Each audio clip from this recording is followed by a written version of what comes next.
Okay, I might just pause this recording for now. Okay.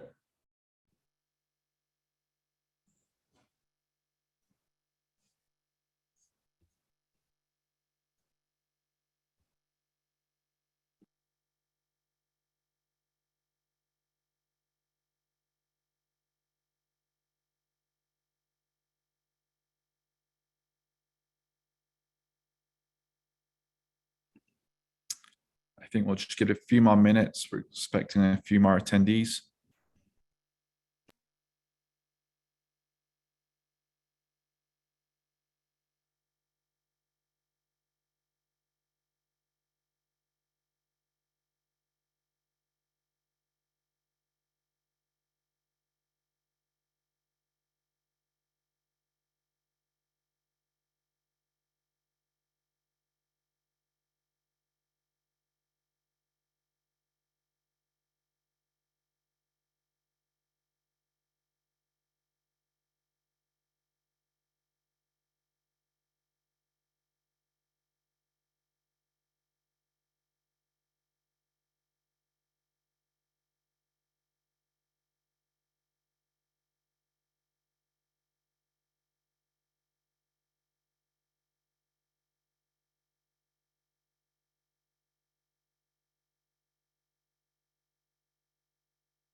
Okay, I think we'll go ahead and get started.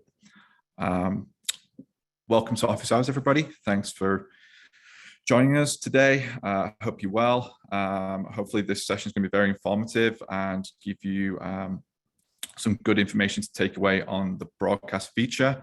Hopefully some of you have been using broadcast, and if not, this would be a good refresher, or you will definitely be learning something new. So yeah, thanks for joining us again. Lewis, can you move forward one, please?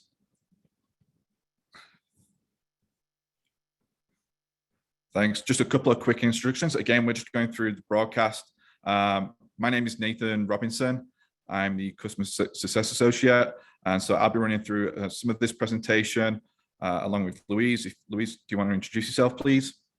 Yeah, sure. My name is Luis Hernandez. I'm also a Customer Success Manager. I see some familiar names on the call, so looking forward to walking everyone through this functionality. Great. Thanks, Louise. So for today's agenda, obviously we're going to introduce broadcast, give you some use cases, then start going through how to send a broadcast, either via scheduled patients or via file upload. And then Louis is going to take you through a demo, which is going to be the most exciting part, where he's going to show you how to upload through a file upload. And once we go through that, we'll show you the hub library. And after that, we'll go into the support and how you can access the help center with any questions that you have. A quick note, this call will be recorded. So if you need to pass on this information to your team, this will be getting sent out shortly afterwards.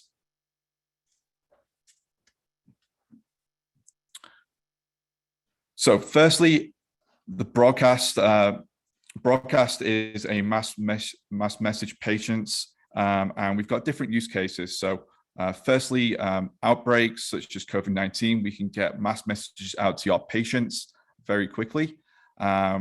Inclement weather, for example, I'm based out of Denver, Colorado today. We're getting heavy snow right now. A practice might be shutting. You can then send a message to notify your patients to either reschedule or call the office to reschedule the appointment.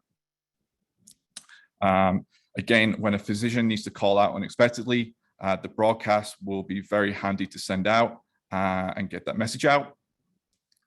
Again, broadcast messages are not designed to prompt a patient response, so they will have the broadcast message will have a no reply, and that will then send the patient a message, send them a message follow-up, asking them to either call the practice to find out more information. Practices are able to send out messages up to 10,000 patients at a time. If there is more than 1,000 patient messages going out, that will need approval from the internal Luma team. That will come from either your customer success manager or your technical support. So if that message is over 1,000, you will need approval.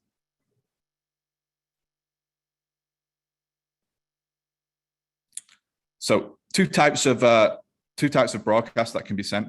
You can either send one through the scheduled patients. So that, and again, Louise is going to take us through the uploaded file, and we're going to give you a quick demonstration of the scheduled patients through the slides. But the scheduled patients, obviously, this is what's within Luma already, and then you can filter certain patients, or if you want to send it to all your patients, this is a quick way of getting the message out there for your patients. The file upload is through a CSV file. Again, Louise will be showing you this and presenting this to you. And this is typically the most common way of sending a broadcast. And this can be a CSV file that you maybe have pulled from your EHR, which has got your most up-to-date information on for your patients. So we're going to get through the broadcast via scheduled patients. So firstly, you're going to be in your Luma account. You will look for the broadcast button on the left-hand side of the screen. That will then prompt you to either upload a broadcast via scheduled patient or a CS file upload. You will choose scheduled patients. Then you will have the ability to filter the patients that you want to send this broadcast to. So you've got the appointment date, facility, provider, appointment type, and appointment status. Once you have selected those and you are happy, you will select by ticking the tick box, and then you can confirm that and move to the next stage.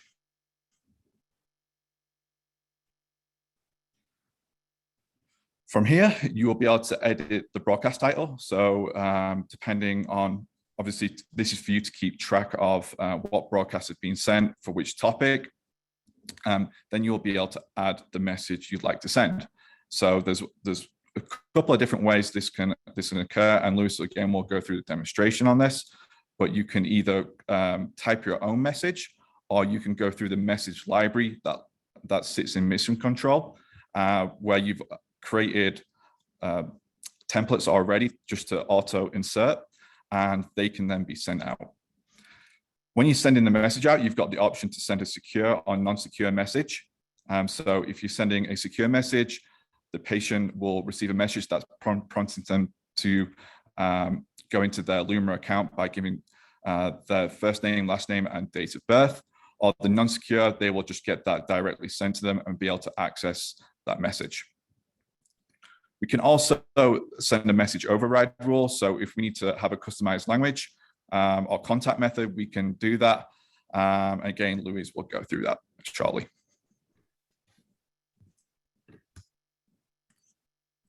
So we've got two different options. We can send the broadcast instantly. So when you've typed your message and completed your message, you can send this out, or you can actually schedule a series of broadcasts for a future time and send out this way.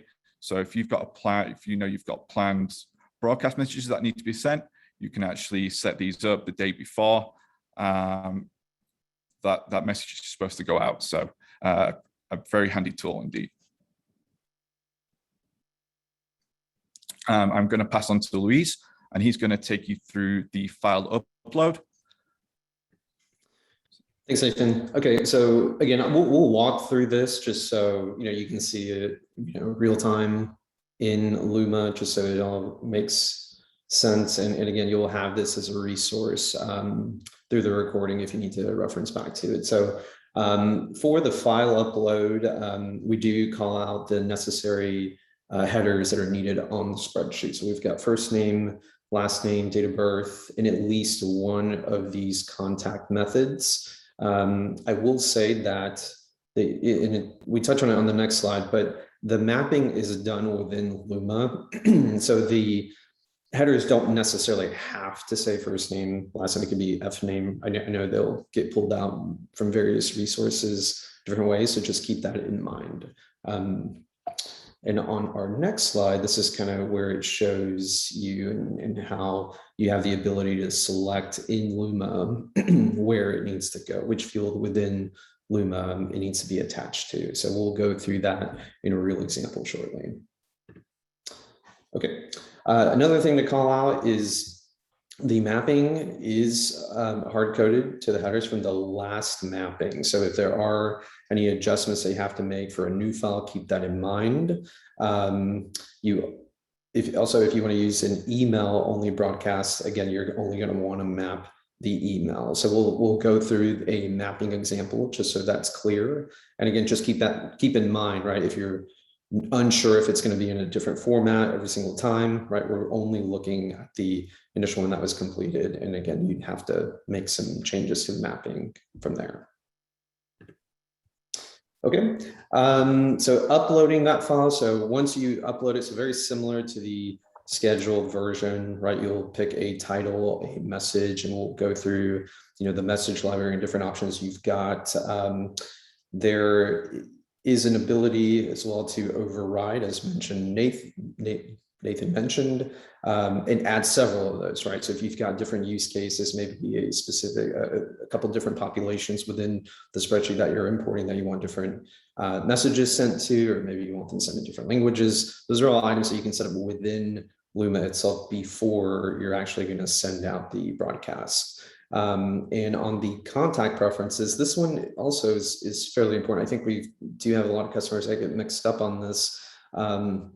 There's 3 different options, and again, we'll walk through these, but the one that it defaults to is send to all patient contacts in the upload file. So you've got to be mindful of what is populated on your spreadsheet, since Luma will be essentially sending a communication to every single one.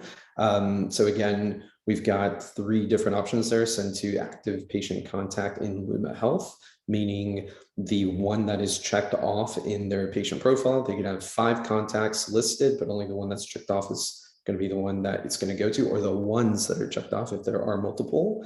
And then the third option, sent to primary patient contact in the upload file. So the primary is always going to default to SMS. So keep that in mind. And then again, the last option here is the timing. We can send it immediately, or again, we can schedule that to go at a later date and time. All right, message override. So it's just a screenshot here. We'll definitely show this in the demo just so we can add some more context here. But the use case here would be is if I've got 1,000 records and maybe 200 of those records should receive a Spanish template. So I can ensure that happens by adding this rule. I can also identify a specific contact method that this should be sent to as well. So I could say all device types, and then I can select the message language of Spanish, right, or German, or whatever the language may be, and add that rule in for those specific patients that need to have that message sent. And again, if you've got another population that needs a different language or different type of message, again, that is something that you can do within the broadcast. And again, just make it as dynamic as you need it to be. Okay, and we did just walk through these 2 red boxes here. So I'm going to go and skip through this just so we can talk a little bit more about them in the demo. All right, and whenever you click send, you're going to get this confirmation message, and it's really just an outline of what you're sending out and the amount of patients it's sending to. And as Nathan mentioned, the max amount of patients you can send out to is 10,000. So just keep that in mind. And anything over 1,000 will need to be approved by the Luma team. And that's something that we do on a regular basis. Okay, and then talking about the message library. So if you're familiar at all with this, it's essentially a pre-built library that you may already have. I know some customers we've implemented have, potentially this stored in Google, right? They'll have a Google Sheets for different scenarios where they've already kind of pre-typed this out for mass email messages or however they sent that previously. So The great thing about Luma, you can create this directly in our message library and you can have it handy, right? So you're not having to go and get certain messages approved by your admin staff, right? It's all pre-built based on what they've already agreed to. You can insert the dynamic fields via the squigglies that pull in the information directly from the database. And we'll show you how to do that and how easy that is to use. Okay, so I'm going to jump over to our demo. All right, so I've clicked on broadcast. I'm going to go to the top right-hand corner and send a broadcast. And then I'm going to select patients from an uploaded file. Okay, so at the top, it does give me another rundown of what is required in at least one of these. I'm going to upload my list. And then I'll click on next.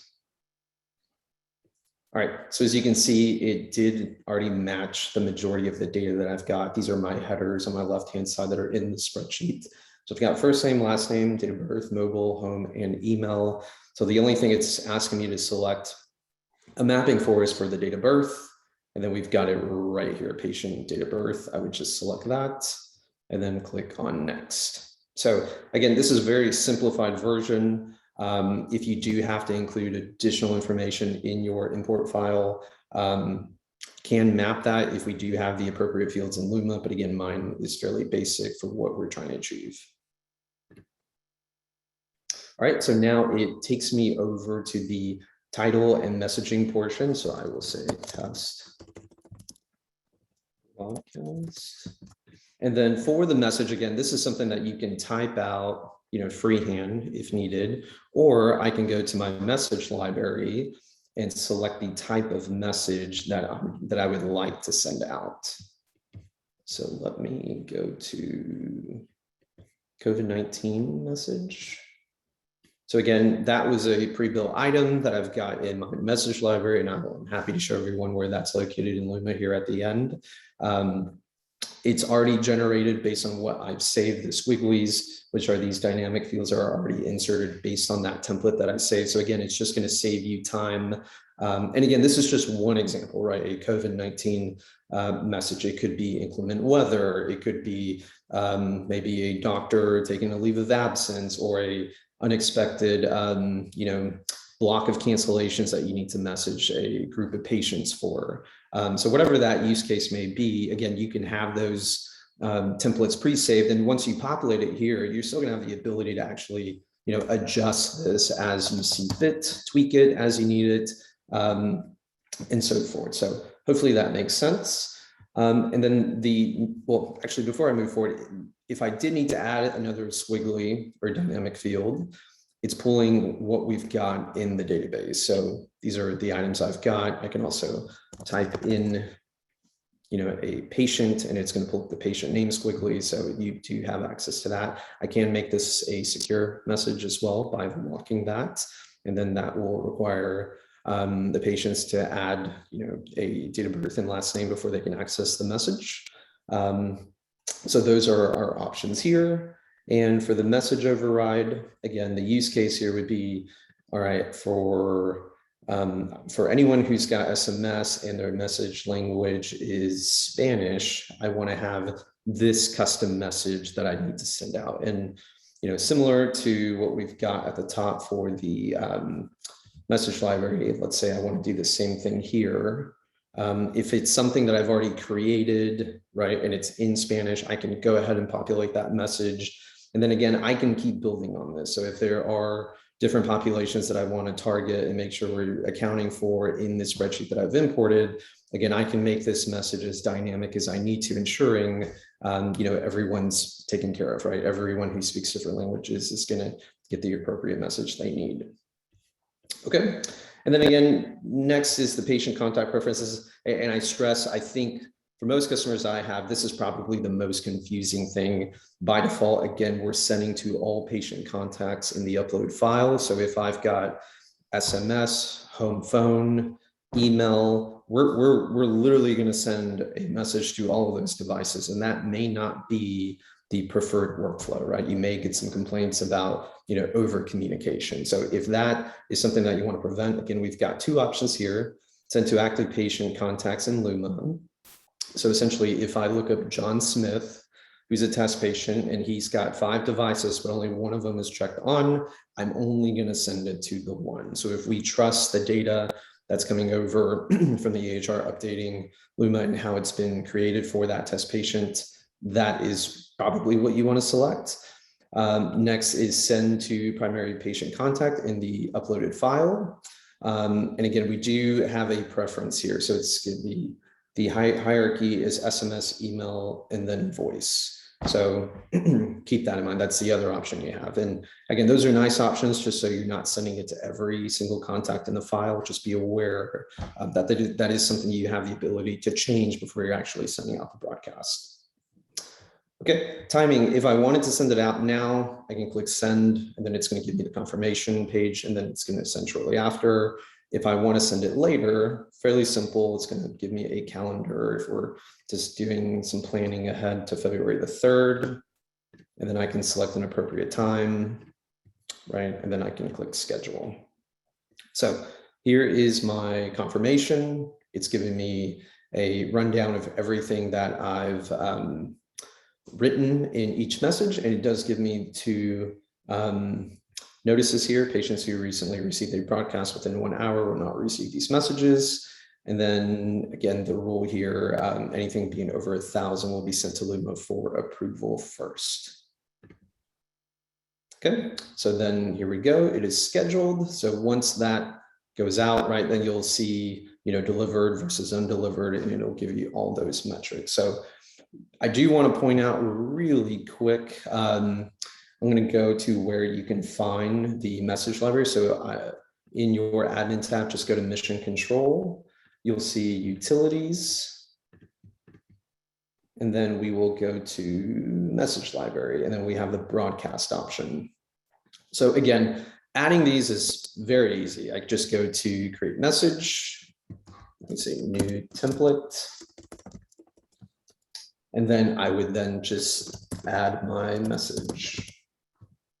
Save that, and then now that's going to be an option for me to select from the next time I send a broadcast. And this is also a feature that you'll have within the chat hub as well. So, but yeah, if you guys have any questions, feel free to place them in the chat. And hopefully this was helpful for everyone on the call.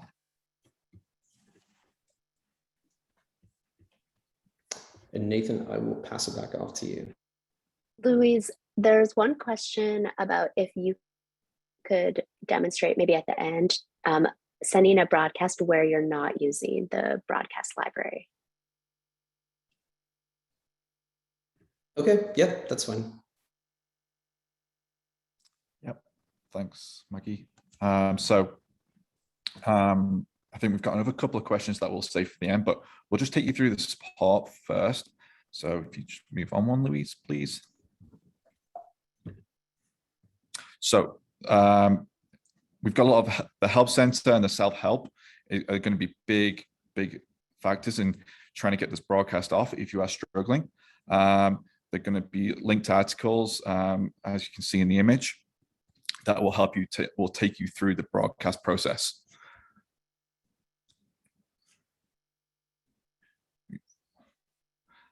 Again, you can find the support button by clicking on the top right of your page, and you'll see your account name, and then it will bring up the drop down, and you can either select the help center and click view tickets to also find what's currently in state and help you out with broadcast messaging. Again, this is going to be the help center. So a couple of things to highlight with the help center. Again, this is going to have a lot of information on how to use a file upload, how to upload a broadcast, how to send a broadcast through the patient. The patient's already in Luma. And one big thing I think we had someone highlight already is the use of marketing content within a broadcast message. If you are sending any type of language that is a reference to marketing, such as free or an amount of money, this will get flagged within the Luma system, and we will have to reach out back to you to change that language within the message. So it's really important to note that it's not for marketing purposes.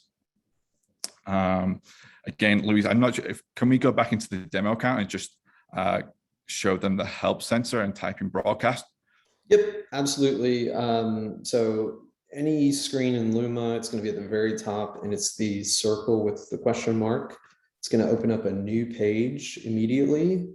And then if you look in the middle here, this is kind of your search engine. So if I type in broadcast, it's going to give me everything we've got out there for the broadcast. So I went to broadcast FAQ, and it just gives me a lot of good information. Again, there's different articles out there. So even if it's not broadcast related, chat hub related, reminders related, scheduling related, this is a great resource to go to.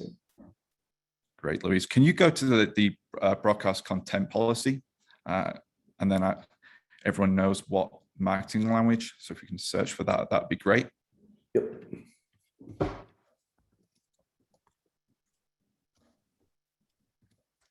You said that was policy? Yeah, content policy.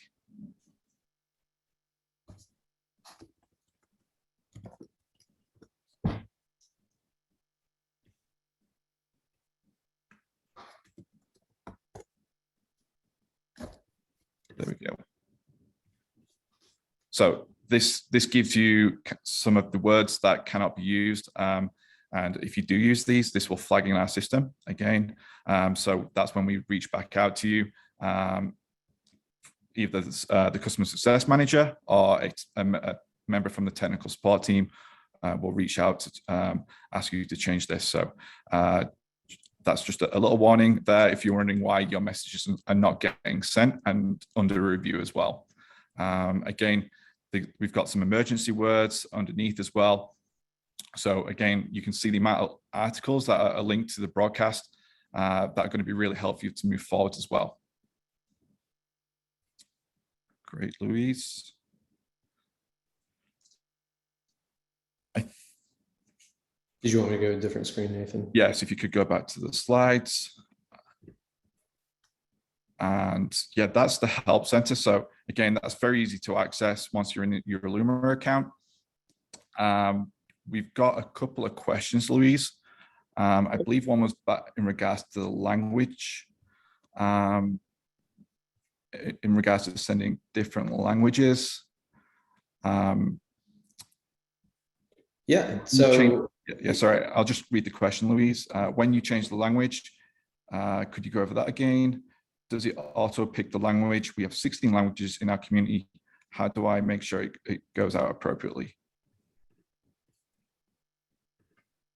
Sure. So if I'm not using a squiggly, this is a, open message box here where you can type in the message freely. There won't be a template per se that is in Spanish here. So this is something you'll just have to freehand whenever you do send out a message. Let me just go here.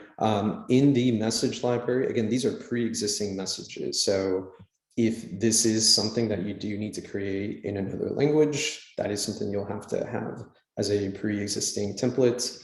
Even in the message overrides, it's just acknowledging the specific type of rule that you're wanting to implement for anyone who has Spanish flagged within their profile as their primary language preference. If I did use a message from the library, again, this is a pre-existing template. It's not dynamic like our reminder template, so keep that in mind. So if I did select the COVID exposure notice, right, it's still going to be in English. So I would need to create this in the message library with the Spanish verbiage in order for that to go out. So just keep that in mind and let me know if that doesn't make sense. Great. I think we're just going to go through a couple of questions, Louise, here. Is the broadcast library unique to each username, or will everyone from the practice see the same library? So Maggie, I believe that is unique across the account, but I'm not sure if you can clarify that. Yeah, so everyone can use the same messages. Amazing. Thank you. I was looking for a couple more questions. Again, thanks, Maggie, for highlighting some of the articles. Please feel free to post any questions in the chat and we can try and answer them.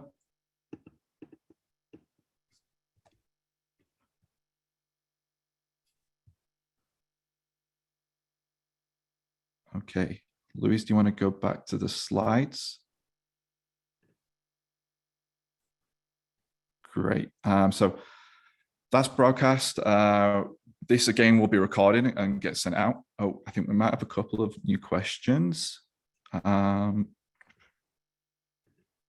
we have any pre-made messages in other languages? I don't see them. So we don't, not for anything in the message library. What we provide is just, I believe those English versions. Anything beyond that would be something that each customer would have to make. Yep, so, yep. And I believe the only place in Luma where we do provide some templates in other languages are the message reminders, but definitely not in the message library.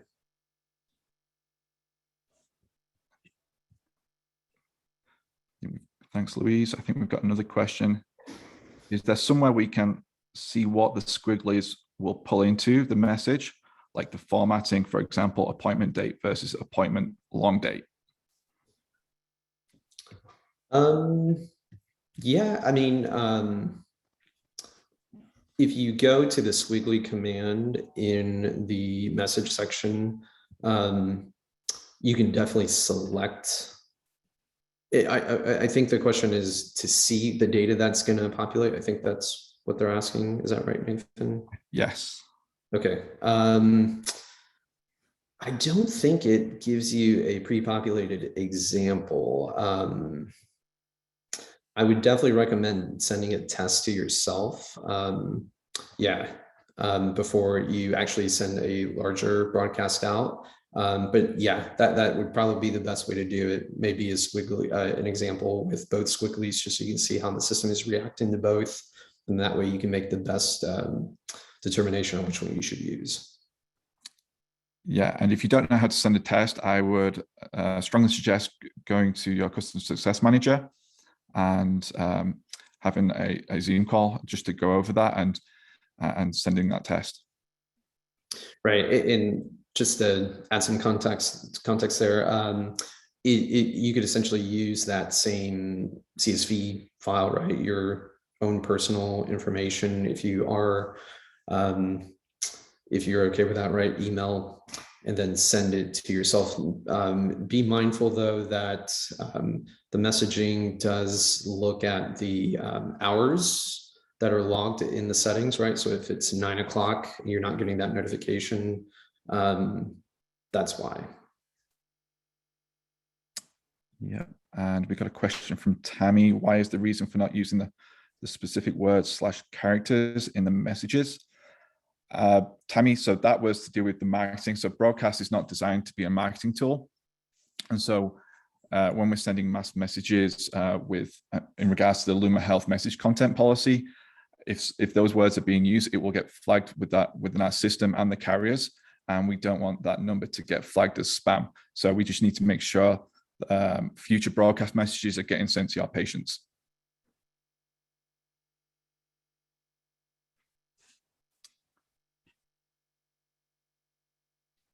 Okay, I think that's going to round up. Again, this will be getting sent out.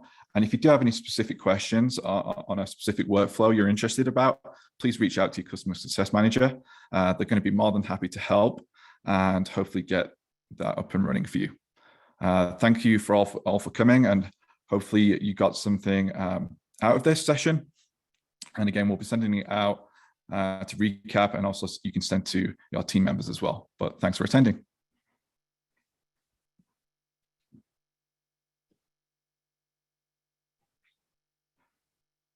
Thank you.